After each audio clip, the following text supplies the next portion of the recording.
오늘을 살아가는 우리들의 인생길을 보면은 마치 빙판 위를 걸어가는 것과 같습니다. 사랑이 식어버린 상태에서 거짓과 두 마음으로 말하는 사람들이 득실거리는 세상 속에서 마치 얼음 위를 걸어가는 것 같은 것이 우리 모두의 삶의 모습입니다. 내가 아무리 조심을 해도 미끄러져 넘어질지도 모르는 불안을 안고 살아가는 것, 우리들이 살아가는 우리네 인생길이기도 합니다. 그래서 우리 속에 생각이 많아집니다. 생각이 많아집니다. 그러나 어떤 때는 18절에 있는 말씀처럼 주님, 내가 미끄러집니다 하고 위기를 당해서 소리를 치면 미끄러지지 아니하도록 하나님 나를 강하게 붙들어 주실 때도 있습니다. 마치 얼음 위를 자녀와 함께 걸어가던 아빠가 아이가 비틀거리면 넘어지기 전에 아빠가 꽉 붙잡아주는 것처럼 하나님의 자녀가 이 세상 인생길을 걸어가다가 휘청하고 위기를 당할 때 하나님의 강하신 오른손이 붙들어 안전하게 보호하여 주실 때 분명히 있습니다. 그러나 어떤 때는 넘어진다고 아무리 소리를 쳐도 그냥 넘어지게 내버려 두실 때도 있습니다. 왜 저렇게 믿음으로 살려는 사람에게 저런 어려움이 올까? 왜 저렇게 신앙생활 잘 하는 사람이 저런 실수를 하게 되어질까? 생각을 하면서 또 하나의 근심이 늘어나면서 더 많은 생각, 더 깊은 생각을 하며 우리들은 세상을 살아갑니다. 그런데 지혜로운 아버지는 자녀를 끝까지 붙들어만 주려고 하지 않으십니다. 지혜로운 아버지는 자녀가 미끄러져서 못 가겠다 하더라도 모든 얼음을 걷어내 길을 평탄하게 결코 만들어주지 않으십니다. 그래? 미끄러져도 좋아. 그러니 한번 네가 가봐. 이것이 지혜로운 아버지가 자녀를 교육하는 방법 중에 하나이기도 합니다. 하나님도 가끔씩 자기 자녀가 미끄러진다 소리를 쳐도 모른 척 하실 때 있으십니다. 그러면 19절에 있는 성경 말씀처럼 근심이 많아져요. 이 근심이라는 단어를 개역 성경에서는 생각이 많을 때 이렇게 생각이라는 단어를 썼어요. 우리가 개역 개정을 지금 쓰고 있는데 이 성경 이전의 개역 성경에는 생각이 많아질 때라고 그렇게 했어요. 그래서 이 세상 살아가면서 미끄러지고 넘어지고 어떤 어려움이 올 때 우리 속에는 생각이 많아져요. 생각이 많아져요. 그러면 우리가 살아가면서 언제 생각이 많아집니까? 미끄러져 넘어진 다음 생각이 많아져요. 사람에게 속아서 재산을 다 날리고 난 다음에 생각이 많아져요. 건강에 자신을 가지고 자신만만하게 그렇게 건강하게 살다가 어느 날 갑자기 건강에 위기를 당한 다음에 생각이 많아지게 돼요. 언제나 평안하고 남이 부러울 정도로 화목하던 가정인데 갑자기 먹구름이 이 가정을 덮어와요. 그러면 온 가족들이 다 생각이 많아져요. 이렇게 생각하는 것이 많아지면 잠 못 이루는 밤이 찾아와서 근심이 쌓이고 또 쌓여가요. 그러면 더 잠을 잘 수 없고 더 잠을 잘 수 없어요. 인생을 살다 보면 어느새 생각이 많아져서 잠을 설치는 경우 얼마나 많이 있습니까? 그런데 생각하는 것 그렇게 나쁜 것이 아니에요. 왜냐? 생각은 마음을 깨어있게 만들기 때문입니다. 마음이 깨어있기 때문에 생각을 할 수 있어요. 평안하고 태평스러울 때는 마음이 잠을 자요. 그러나 내가 미끄러지고 위기가 덮쳐온다고 판단되는 상황 속에서는 마음이 깨어나요. 그래서 생각을 해요. 그래서 생각이 많아져요. 파스칼은 인간은 자연계에서 가장 약하다고 할 수 있는 갈대다 이렇게 말을 했어요. 그런데 생각하는 갈대다. 인간의 모든 존엄성은 바로 생각하는 데 있다라고 규정했어요. 생각하는 것이 우리 인간의 특권이에요. 그러므로 생각을 많이 한다라고 하는 것은 바람직한 모습이에요. 그런데 생각할 수 있는 여유와 생각할 수 있는 자유를 빼앗겨버린 마른 갈대가 되어버렸다는데 오늘 살아가는 현대인들의 비극이, 현대인들의 고통이 있습니다. 지금 이 시대는 생각하지 못하도록, 아니 생각이 필요하지 않아도 되는 그런 세상이 자꾸만 되어가고 있어요.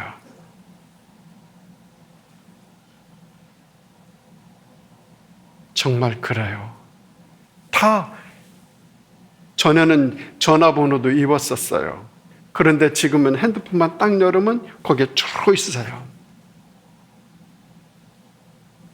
암기하고 생각하고 기억하고 안 해도 돼요. 불편한 거 하나도 없어요. 핸드폰만 있으면 그 속에 모든 것이 달아있어요. 우리에게 생각하는 것을 빼앗아가요. 생각할 수 있는 여유와 자유가 상실되어 가요. 우리는 그런 세계에 살아가면서 생각하는 갈대가 마른 갈대로 되어가고 있어요. 사람들의 능력으로는 도무지 처리할 수 없는 많은 정보들이 쏟아져 나와요. 그래서 듣는데 바빠요. 보는데 바빠요. 느끼는데 바빠요. 그러다 보니 자기 자신을 되돌아보면서 깊이 생각하는 자유를 자꾸만 잃어가고 있어요. 생각한다라고 하는 것은 매우 중요하고 내 속에 생각이 많아질 때 그때가 중요한 시기인데 이런 자유 자꾸만 상실되어 가고 있어요. 비록 생각이 내가 미끄러져서 위기를 당한 다음에 오는 것이라 할지라도 생각한다라고 하는 것은 정말 소중해요. 그 이유가 19절에 있는 말씀 있어요. 여기 보면 하나님께서 내 영혼을 즐겁게 하는 위안을 언제 주신다 말씀하십니까? 생각이 많을 때라고 그랬어요. 생각을 많이 하는 자에게 하나님의 위로도 그만큼 넘치고 생각을 많이 하는 자에게 하나님이 가까이 오셔서 그와 함께하여 주신다 약속하고 계셔요. 생각할 때 하나님이 우리와 함께 계셔요. 생각을 하지 아니하고 내 영혼이 잠을 잘 때 하나님은 우리와 함께하지 아니하셔요. 그런데 내 영혼이 깨어나서 생각을 할 때 하나님이 찾아와서 마음에 위안을 주셔요. 내 발이 미끄러져서 위기를 당한 다음에 오는 생각은 잘못하면 병든 생각이 되기가 쉽기도 해요. 많은 참년, 많은 공상, 많은 원한, 많은 공포, 불안 같은 것이 엉켜서 번뇌를 일으켜요. 이 번뇌가 이어지면은 병이 생겨요. 그러므로 건전하지 못한 생각은 사람을 병들게 만들어요. 중요한 것은 생각하되 건전하게 생각해야 한다라는 것입니다. 생각하는 것도 중요하지만 더 중요한 것은 건전하게 생각할 줄 알아야 한다라는 것입니다. 그러면 어떻게 하면 건전한 생각을 할 수 있고 어떻게 하면 하나님의 의로가 내 영혼을 즐겁게 하는 깊은 은혜의 경지까지 들어갈 수 있을까요? 첫째는 먼저 바른 사람이 되어야 돼요.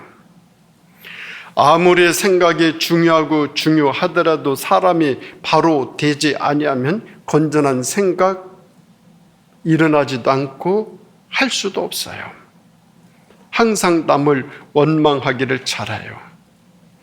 자기 자신은 완전하다고 교만한 마음 상태, 거만한 사람에게 건전한 생각을 요구한다, 기대한다라고 하는 것은 대단한 무리예요.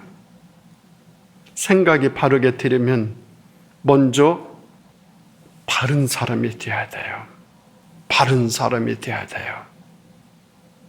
사람이 바로 되는 것, 우리 기독교에서는 그것을 중생이라고 그래요. 거듭남이라고 그래요. 바른 사람의 기준은 거듭나는 거예요. 마음 바닥이 바로 되어 있지 않는 자는 예수 그리스도 안에서 그 마음 바닥을 고침받아야 돼요. 더러웠던 생각이 나오던 마음 바닥을 거룩한 마음으로 고쳐야 돼요. 양심도 없고 법도 없고 질서도 없고 자기 욕심, 자기 유익을 위해서는 수단과 방법을 가리지 않던 사람이 과연 건전한 생각, 건전한 판단, 건전하게 모든 행동을 할 수 있을까요? 전혀 못해요. 아예 생각 자체를 못해요. 그런 사람이 정치를 한다? 어떻게 되겠어요? 그런 사람이 어떤 결단과 판단을 한다? 어떻게 되겠어요? 그런 사람이 회사의 사장이다? 그런 사람이 가정의 가장이다? 어떻게 되겠어요? 먼저 바른 사람이 되는 것, 이게 중요해요. 거듭나야 돼요. 거듭난 사람이 하는 생각이 참 아름다워요. 하나님 앞에 자기 모든 죄악을 다 내어놓고 회개한 다음에 하나님이 주신 부드러운 마음, 깨끗한 마음을 가져야 비로소 생각이 건전해질 수 있어요. 그런데 그런 중생, 거듭남이 없이 무엇을 한다? 설치면 그만큼 혼란, 혼돈이 생기죠. 기독교는 사람을 바꾸는 종교예요. 새 사람을 만드는 종교예요. 누구든지 그리스도 안에 있으면 새로운 피조물이라 이전 것은 지나갔으니 보라 새 것이 되었도다라는 말씀처럼 이렇게 바뀔 때, 이렇게 달라질 때 생각을 바르게 할 수 있어요. 우리의 삶은 외부의 환경에 의해서 결정되어지는 것이 아니라 나 자신의 사고에 의해서 결정되는 때가 훨씬 더 많아요. 그러므로 우리가 예수를 믿고 우리 영이 새로워지면 하나님의 뜻대로 주님을 닮아 가려가는 생각을 많이 하게 됩니다. 그 주님을 닮아 가려가는 그 생각에서 저절로 우리 생활이 달라지고 나 자신이 바른 사람으로 되어가죠. 그 생각이 하나님의 뜻을 이루어드리는 일을 할 수 있게 만들어주죠. 그런가 하면 두 번째로 건전한 생각은 믿음에서 생겨요. 우리 인간은 하나님의 피조물이에요. 피조물이라는 의미는 독립된 사고를 할 수 없는 존재라는 말이에요. 만약에 피조물이 창조자를 무시하고 자기 자신이 스스로 옳다고 여기는 독립적인 사고를 한다? 분명히 잘못이에요. 피조물은 자기를 창조한, 자기를 만들어준, 자기를 있게 해준 그분의 뜻에 맞는 삶을 살아야 돼요. 아담과 하와는 하나님의 피조물이었어요. 그런데 하나님을 무시했어요. 독단적인 행동을 했어요. 무서운 과오를 범하는 길로 들어서게 됐어요. 우리 인류의 시조가 그랬어요. 그래서 우리에게는 원죄라는 것이 있어요. 우리에게는 원죄가 있어요. 우리 인류의 시조가 하나님을 거역했어요. 하나님의 뜻을 거역했어요. 우리 인간의 죄성이에요. 우리 피조물이라는 것 절대 잊어서는 안 돼요. 나는 피조물이라는 것. 이 피조물이라는 단어 안에 기독교의 모든 진리가 요약되어 있어요. 그래서 우리는 생각을 해도 하나님께 예속적인 생각을 해야 됩니다. 창조자 되신 하나님께 나의 모든 생각을 위탁하고 그분의 생각에 나를 맞추어 드리고 그분의 생각에 나의 뜻을 일치시키는 예속적인 사고를 하는 것, 이것이 건전한 사고예요. 이것이 건전한 사고예요. 이것을 일컬어서 믿음의 사고라고 그래요. 이 믿음의 사고가 우리가 말하고 있는 믿음이에요. 내가 하나님을 믿는다는 것은 나는 피조물이라는 것을 고백하는 거예요. 그런데 피조물이 창조자이신 하나님께 대하여 이렇게 저렇게 이기려고 한다? 대단히 잘못된 것이죠. 이 믿음을 그러면 어디에서 발견할 수 있을까요? 하나님의 말씀에서 발견할 수 있어요. 하나님의 말씀은 믿음 없는 자를 믿음 있는 자로 만드는 놀라운 능력을 가지고 있어요. 하나님의 말씀에는 믿음이 없어서 날마다 방황하는 사람으로 하여금 믿음을 힘있게 만드는 능력이 담겨 있어요. 그래서 하나님의 말씀 안에 거하면 믿음의 사람이 저절로 되어가요. 진리가 진리를 알지니 진리가 너희를 자유하게 하리라는 말씀처럼 하나님의 말씀으로 진리를 배우면 지금까지 매여있던 더러운 생각에서 해방이 되어져요. 지금까지 자유롭게 사고하지 못하던 것을 해방되어 하나님이 주시는 귀하고 건전한 사람으로 스스로 바뀌어져 나가요. 달라져 나가요. 믿음의 사람은 하나님을 모시고 인생을 살아가는 사람들입니다. 이 믿음의 사람이 창조자 되신 하나님을 모시고 살면서 더 건전한 사고를 하며 하나님의 은혜에 거하게 되어질 때 그의 삶은 하늘의 은혜로, 하늘의 축복으로, 이 세상의 아름다운 것으로 꼭꼭 채워지게 될 줄로 믿습니다. 그런가 하면 세 번째 건전한 생각은 기도로 열매를 맺어요.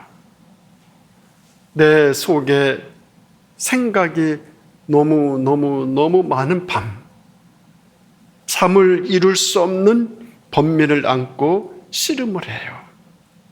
주여, 내 마음이, 내 생각이 이렇고 이런데 하나님 어떻게 해야 할까요?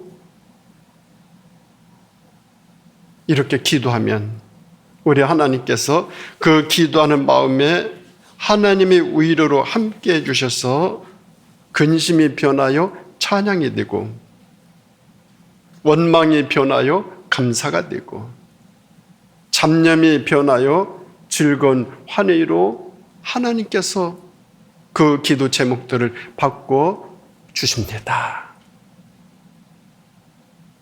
내 속에 있는 많은 생각들 다 믿음으로, 말씀으로 정리하여 건전한 생각을 안고 기도의 골방에 들어가서 그 모든 생각을 하나님 앞에 하나하나 아르기 시작하면은 아름다운 열매로, 은혜로운 축복으로, 하늘의 귀한 것으로 이어지게 될 줄로 믿습니다. 그런데 내 속에 생각이 많은 밤, 베개를 끼어안고 몸부림치고 이 생각 저 생각에 더 깊이 빠져들게 되면서 새벽을 맞이한다면 더 많은 번민, 더 많은 무거움, 더 많은 힘듦, 더 많은 고통, 아픔,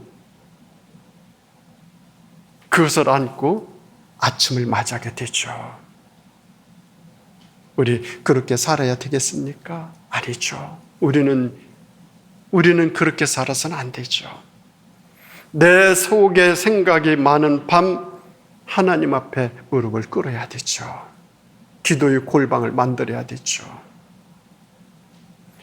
내 속에 생각이 많을 때 하나님의 위안으로 내 영혼을 즐겁게 하기 위해서는 기도의 골방으로 들어가야 돼요. 생각이 많은 밤에 베개를 안고 뒤척이면서 새벽을 맞이한다. 내 영혼이 피곤해 지쳐요. 힘들어요. 어려워요. 더 좌절 속에 하루를 맞이하게 되죠. 내 속에 생각이 많을수록 기도의 골방에 들어가 하나님 앞에 다 토해놔야 돼요. 다 내어놓으면 하나님이 내 마음에 아름다운 열매, 아름다운 은혜로 충만케 하여 주십니다. 에베소서 3장 20절 말씀, 그리스도께서는 우리 가운데 역사하시는 능력대로 우리의 온갖 구하는 것이나 생각하는 것에 더 넘치도록 해주신다 말씀하고 계세요. 우리 하나님은 우리의 모든 생각을 이미 다 알고 계셔요. 그런데 그 많은 생각들을 우리는 기도로 표현하지 않고 있어요. 기도를 드리지 않고 있어요. 하나님께 아뢰지 않고 있어요. 주님은 내가 생각하고 내가 구하는 것 이상으로 나에게 넘치도록 은혜를 주신다고 계속 말씀하시는데도 우리 기도 드리지 않고 있어요. 예레미야 31장 25절 26절을 보면은 내가 그 피곤한 심령을 상쾌하게 하며 연약한 심령을 만족하게 하였으므로 내가 깨어보니 내 잠이 달았더라 말씀하고 있어요. 내 잠이 달았더라. 예레미야는 분명히 잠자리에 누워서 기울어져가는 나라를 생각하며 많은 슬픔, 고통스러운 생각에 사로잡혀서 눈물을 흘리며 생각이 많았고 괴로운 밤을 많이 보냈어요. 얼마나 울었는가 하면은 눈물의 예언자 하면 예레미야예요. 왜 울었어요? 나라를 위해서. 나라를 위해서 많이 울은 선지자가 예레미야예요. 그런데 그 모든 괴로움과 그 모든 피곤한 심령과 그 모든 생각을 가지고 조용히 하나님 앞에 잠자리에서 아뢰었더니, 기도드렸더니 하나님이 드디어 그 마음을 열어주시고 하나님이 다음과 같은 위로의 말씀으로 예레미야와 함께 해주셨어요. 나는 피곤한 심령을 만족케 하는 자요. 나는 슬픈 심령을 상쾌하는 자라. 피곤한 심령을 만족하게 해주고 슬픈 심령을 상쾌하게 해주는 자가 나다. 이 말씀으로 예레미야의 마음에 확신을 주었어요. 예레미야가 그 말씀의 음성을 듣고 확신을 가지자 말자 드디어 예레미야의 마음속에 있는 수많은 슬픔, 고통, 잡념들이 사라졌어요. 그리고 자기도 모르게 깊이 잠이 들었어요. 깨어났어요. 그리고 내 잠이 달았더라 이렇게 고백하고 있어요. 하나님께 내어놓고 다 아뢰었더니 하나님이 나에게 단잠을 줬어요. 꿀잠을 줬어요. 깨어나고 보니 내 잠이 달았더라 이렇게 고백하고 있어요.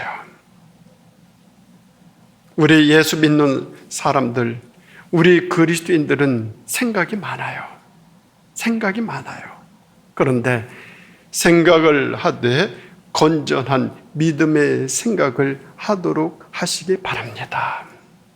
그리고 그 모든 생각을 주님의 은혜의 기도의 골방으로 가져가 내 모든 마음을 그분에게 다 토하면 내 슬픈 마음 위로해 주시고 내 피곤한 심령 상쾌하게 해 주시고 나에게 놀라운 기쁨을 주십니다. 그리고 그날 밤은 유난히 단잠을 이룰 수 있습니다. 내 영혼이 위로받고 내 심령이 상쾌해지고 놀라운 기쁨 속에서 내 잠이 단잠이 되어질 수 있도록 생각이 많을수록 하나님 앞에 무릎 꿇고 기도의 골방에서 아릴 수 있기를 바랍니다. 사랑하는 우리 성도 여러분, 이제 움츠렸던 겨울을 정리하고 새 봄을 준비하는 2월을 맞이했습니다. 우리 속에 많은 생각이 있을 거예요. 그런데 그 생각들을 건전하게 정리정돈하셔서 바른 삶으로 인도받고 믿음으로 확신을 가지면서 기도로 아름다운 열매 맺어 나가 우리 하나님이 우리에게 주시고자 하시는 마음의 위로, 심령의 상쾌함, 단잠을 이루며 2월을 살아가는, 우리 미래를 살아가는 우리 모두가 되어질 수 있기를 예수님의 이름으로 축원드립니다. 기도하시겠습니다. 하나님 아버지, 저희들 생각이 많습니다. 나 자신을 생각해도 생각이 많고, 가정을 생각해도 생각이 많고, 일터를 생각해도 생각이 많고, 나라를 생각해도 생각이 많습니다. 주님, 생각이 많을 때일수록 저희들 건전한 생각을 하면서 기도의 골방으로 들어 그 모든 생각들을 주님 앞에 토해내면서 우리 주님이 주시는 위안과 심령의 상쾌함을 얻고 단잠을 이루는 삶 살아갈 수 있도록 저희들 축복하여 주시기를 예수님의 이름으로 간절히 기도드립니다. 아멘.